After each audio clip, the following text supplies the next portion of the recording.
പ്രിയദർശിനി യാത്രാ പദ്ധതിക്ക് പിന്നാലെ കൂടുതൽ ബസ്സുകളിൽ സൗജന്യ യാത്ര വേണമെന്ന ആവശ്യം ശക്തമാവുകയാണ്. ഓർഡിനറി ബസ്സുകളുടെ എണ്ണം കൂട്ടണമെന്ന ആവശ്യവും ഉയരുന്നുണ്ട്. മലബാറിലേക്ക് കൂടുതൽ സർവീസുകൾ ഉടൻ അനുവദിച്ചേക്കും.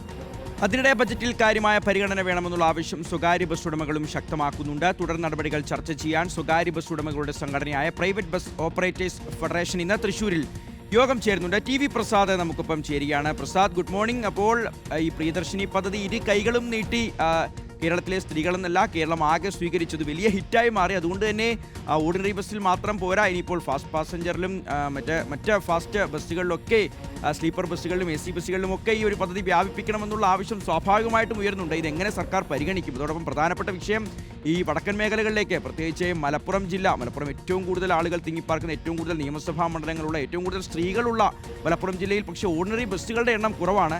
ഇതൊക്കെ എങ്ങനെ പരിഹരിക്കാനാണ് ശ്രമിക്കുന്നത്? ഒപ്പം പ്രൈവറ്റ് ബസ് ഉടമകൾക്കും ഒരുപാട് പരാതികളുണ്ടല്ലോ. ഇതിനൊക്കെ എങ്ങനെ ഒരു പരിഹാരം കാണും പ്രസാദ്?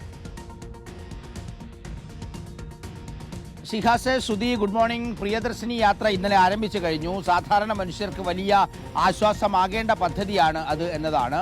ഓർഡിനറി ബസ്സുകൾ ധാരാളമുള്ള റൂട്ടുകളിൽ നല്ല പ്രതികരണം ജനങ്ങളിൽ നിന്ന് ഉണ്ടായിട്ടുണ്ട്. വലിയ തോതിലാണ് സ്ത്രീകൾക്ക് ഇതിൻ്റെ പ്രയോജനം ലഭിക്കുകയും ചെയ്തത്. ഓർഡിനറി ബസ്സുകൾ ധാരാളമുള്ള റൂട്ടിലാണ്. പക്ഷേ മലബാർ ജില്ലകളിൽ, പ്രത്യേകിച്ച് കണ്ണൂർ, കാസർഗോഡ് പോലെയുള്ള, കോഴിക്കോട് പോലെയുള്ള ജില്ലകളിൽ തീരെ KSRTC ബസ്സുകൾ ഇല്ലാത്തിടത്ത് അവർക്കതിൻ്റെ യാത്രാ സൗജന്യം കിട്ടുന്നില്ല എന്നൊരു പരാതി വ്യാപകമാണ്. അതോടൊപ്പം തന്നെ തിരുവനന്തപുരം നഗരത്തിൽ ഓടുന്ന ബസ്സിൽ 95% സിറ്റി ഫാസ്റ്റ് എന്ന പേരിലാണ് ഓടുന്നത്. അതുകൊണ്ട് തന്നെ തിരുവനന്തപുരം നഗരത്തിലുള്ളവർക്കും അതിൻ്റെ പ്രയോജനം കിട്ടുന്നുമില്ല.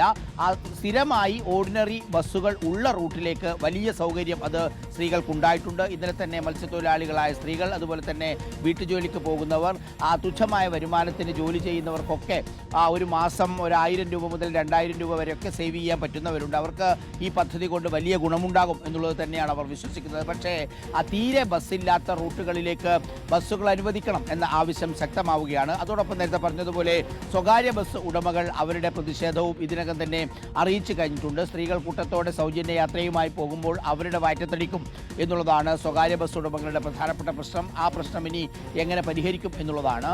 ഈ ഓർഡിനറി ബസ്സുകളെ കൂടാതെ കുറച്ചുകൂടി സ്ത്രീകൾക്ക് സൗകര്യപ്രദമാവുന്ന രീതിയിൽ മറ്റു ബസ്സുകളിലേക്കും കൂടി വ്യാപിപ്പിക്കണം എന്ന പരാതി വളരെ ശക്തമായി തന്നെ ഉയരുന്നുണ്ട്. എന്തായാലും പദ്ധതിയെ ഇരു കൈയും നീട്ടി തന്നെയാണ് ജനങ്ങൾ സ്വീകരിച്ചത്. ചിലയിടങ്ങളിൽ ആളുകൾക്ക് അസൗകര്യമുണ്ട് എന്നുള്ള കാര്യവും ഉറപ്പു തന്നെയാണ്. ശ്രീഹാശ്രുതി.